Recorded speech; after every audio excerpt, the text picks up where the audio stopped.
Hey, welcome back to another Prairie Sunset Ranch Farm vlog. This guy's Aaron the Beef Baron, and thank you for tuning in, my friends. I've been wanting to put this video out for quite a while. We're gonna be talking beef. In particular, we're gonna be talking about beef cattle, nutritional requirements, why they're so darn important to your cattle herd, and supplementation of vitamins and minerals for your beef cattle herd. Whether you are a beginner, an intermediate, or a veteran rancher, you might take something from this video, and if I miss something out, feel free to add it in the comment box below. Even if you have no hands-on experience with cattle, and you just are interested in beef cattle, nutrition, and supplementation, this video is definitely for you. We're gonna talk beef nutrition, that is. We don't just go and throw any bale out in the feeder. Basically, it starts off as when their pastures get low, such as now, we go out with a poor bale. This bale will be relatively poor, it'll be dry baled, it'll be a good bale, but its nutritional value, the energy levels in it won't be as high because you don't need it. As the cattle get further into calf, gets closer to calving, you want to make sure their nutritional demands go up a little bit. So you give them a little bit better hay. So you're going to move up in the value of the hay. Now, during calving, you're going to want to have really good hay for them because they're going to be producing milk. They're going to be looking after a little one. They're going to have to be topped up in everything if they're going to give birth to a healthy, productive little calf. Seeming we're all just one big beefy loving family, please remember to hit that thumbs up and hit that subscribe button. Feel free to share this video on any of your social media platforms. That tells YouTube, hey, you know what? The old Beef Baron made a decent video. Let's show it to a few more people. Let's get back to work, folks. Now, once calving takes place, that's when you're going to feed up your real good hay, your alfalfa hay, your alfalfa grass hay, bales that have high nutritional value. Now, this also stands true, at least out here where we get a long cold winter. Once the weather starts warming up in the spring, the cows get much pickier. You need to give them a much more palatable, desirable bale so they eat it efficiently and aren't pushed on the fences looking for a way out. You know how it goes. Now, sometimes in our group we have girls such as her. This is a fairly young cow. In here though, back over there, you'll see there's a couple bigger older cows. Now, these seasoned veterans, when they calve, sometimes we find if we feed them the same ration as some of the younger cows that have calves, they produce too much milk. There's too much milk for the calf to properly consume, and you don't want to have udder or milk bag issues. So sometimes we pull a few of the seasoned cows out and we have them in a separate area where they're paid or fed just a little bit poorer of hay, so they don't produce as much milk, just because they can so efficiently convert that energy, that feed into milk production. Now, when you are talking feed values and you got a test report, a test evaluation of that feed, you're going to want to look at the TDN. The TDN is the energy levels of the hay. That's the tell-all tale sign that that feed is good. The higher the TDN, the higher energy level of that feed, the better feed it will be. Another important number you're going to look at is the NDF. That is the neutral detergent fiber.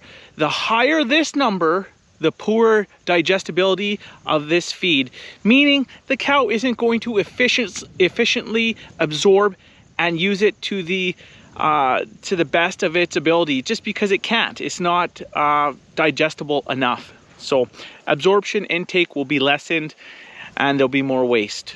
Protein is very important when looking at test feed results. The higher the protein, the more the more bang for your buck you're gonna get. You want protein. You're gonna want protein like you want energy. So protein's good. The higher, the better. If you have a really energy, protein dense feed, you don't want to plug them full of it. You're gonna want to give them some roughage as well. So keep that in mind. Now, bear in mind, cattle are ruminants, so essentially they have a really complex digestive system. For example, if I have a really good alfalfa bale, or just say you're feeding a silage bale, I always mix my really rich feeds that have high proteins, high energy. We'll mix it with something like, for example, a straw. You can use a nice dry oat straw, for example. You can mix that up quite easily, or you can use any kind of slough bale, anything that's dry baled that has a lower values. So you can use it kind of as a filler, I guess. So cattle are ruminant livestock. Essentially, they'll go out grazing, eating forage, eating hay, taking big bites. They will then later on regurgitate that feed, chew it up into smaller pieces. They regurgitate through the esophagus.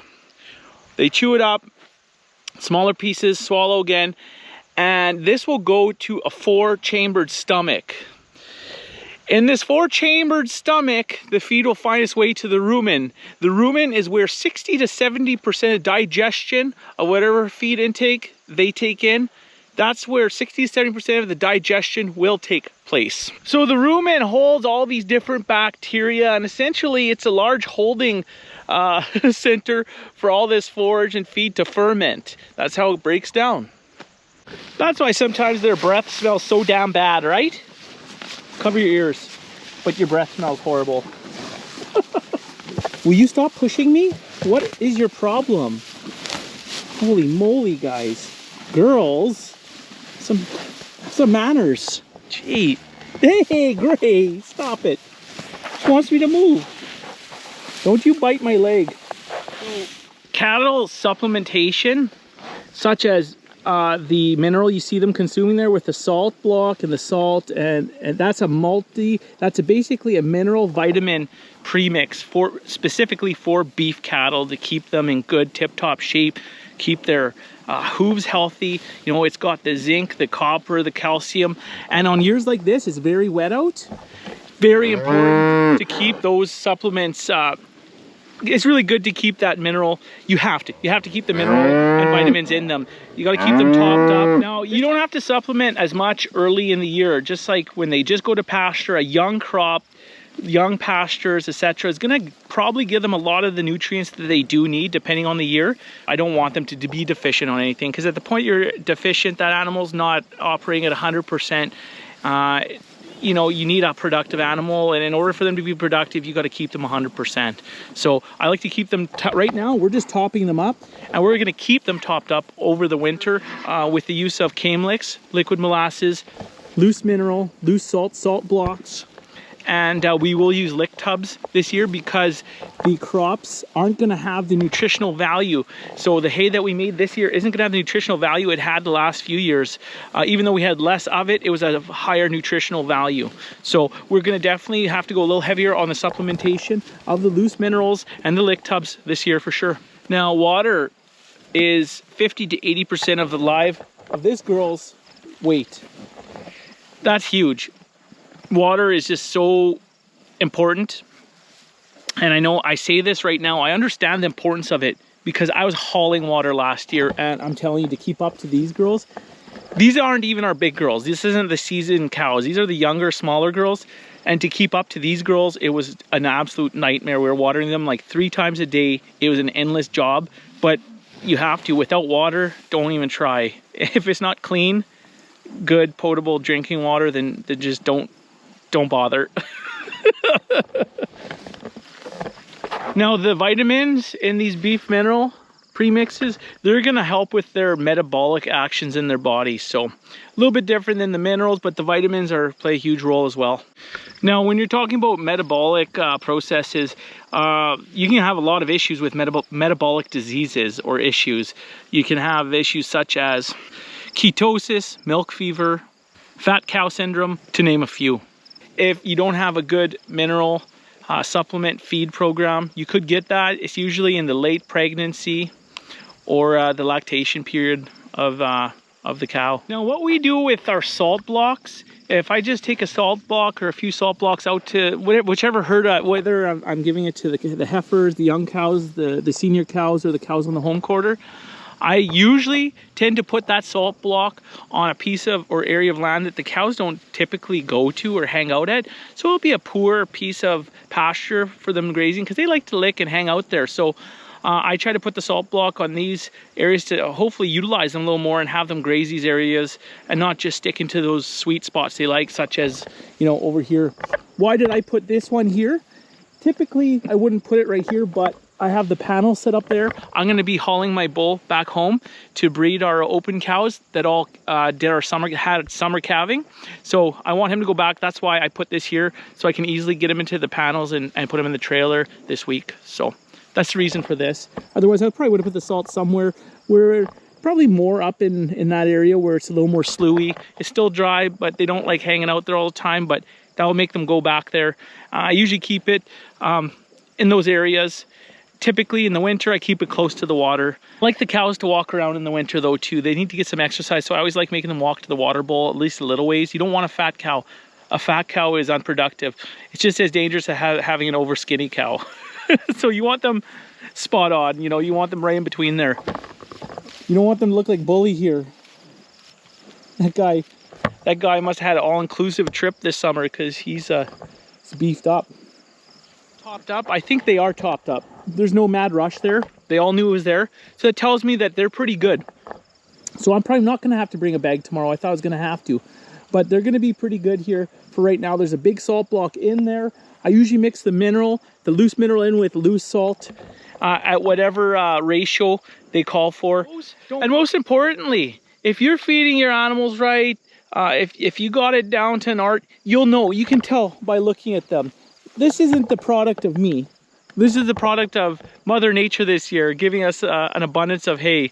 So thankfully we had a good growing season and the girls and their calves look amazing.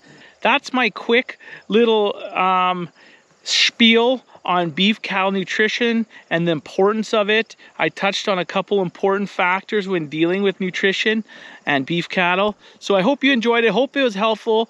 If you're a rookie rancher or if you're a veteran rancher, if there's something I missed, let me know in the comment box below. Also, if you're a veteran cow rancher and you want to share supplementation nutritional tip with me, please share in the comment box and I'll pin it if it's real good. And we'll have hopefully some new guys or girls that are watching this video come in here and take some tips on it. So thanks again. Our first time calvers, our heifers are out at a smaller pasture. I've been watching the grass. I have a feeling it might be time to start supplement feeding them and taking them some more minerals. Well, let's jump on the old tree wheeler and let's go check on the heifers' pasture. Checked on them a couple days ago. I noted that the pasture is getting a little bit lower. They're getting a little more antsy. They're moving around. So let's go take a look at the grass. Let's go look at the growth. Let's see where we're at. We might have to jump in the 2755 and go take them canary reed bale. Well, we just arrived at the heifers pasture area for the summer. And this is where I'll go to check to see how far we are out from supplementally feeding them. So basically, what this entails is me bringing out, I usually bring a dry bale of poor hay. I'd bring slough hay or canary reed grass that's made nice and dry. Now, the cows won't typically graze on canary or reed canary grass. This time of year is too mature for them. But believe it or not, if you cut it down and you bale it dry, they will eat it at this time of year, as ironic as that is. That's just the way it is. They need to be fed a couple bales.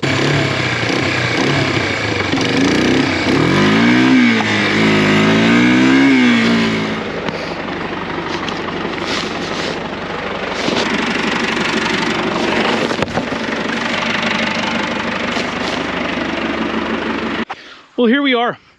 I dropped the bale here. Reason being, it's in the open. They don't need the bush yet. They don't need the wind block. As winter progresses, slowly move further into the bush line and into the bush. I have areas cleared so we can get them out of the wind. I just use an old lick tub. They were great to hold mineral. And essentially, I'm gonna give salt block in the middle with loose mineral around it. I got a pail of loose salt to mix in with it.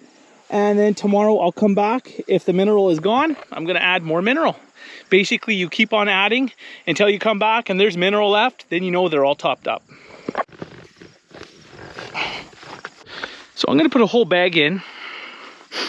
They haven't got for a couple weeks here, so nothing fancy. We're just using the 1-to-1, no salt added mineral and vitamin premix. So it's got your calcium, it's got phosphorus, it's got copper, manganese, zinc, and cobalt. So right now this is kind of in between. I just do the 1-to-1 beef mineral loose, and I'm going to switch to the winter premix here probably in another month. So yeah, that's how we do it. I grabbed some Salt Tech loose mineral, or loose salt, sorry.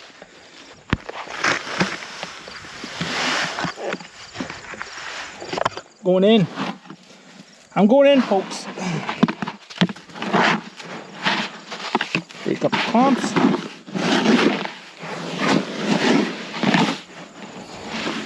This dessert is best served at room temperature. Just a reminder.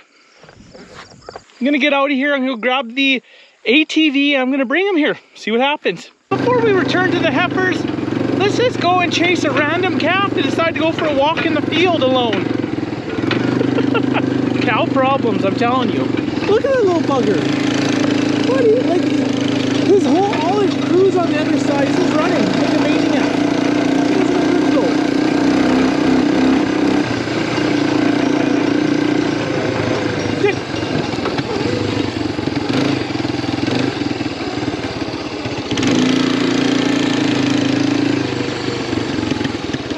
Little bugger.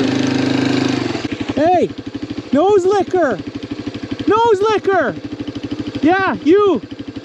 Have a good day! See you tomorrow, you little shit! Well, we have located the girls. Yeah, the pasture's getting pretty low for them. Still, not horrible, but it's definitely time to supplement them, that's for sure. Come on, girls. Come on, girls. Come on. Come on, girls.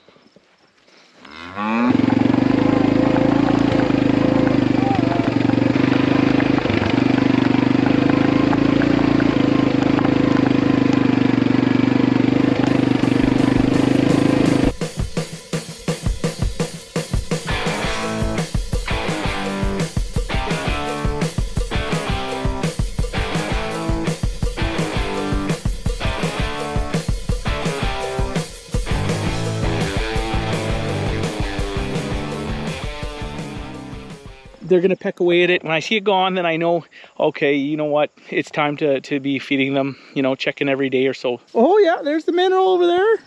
Hey, welcome.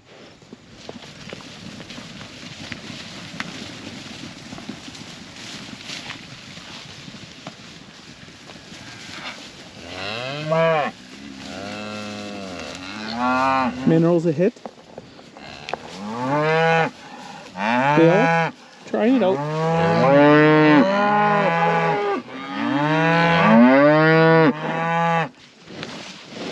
So they're eating it, they like it. They're gonna probably eat this. That's good.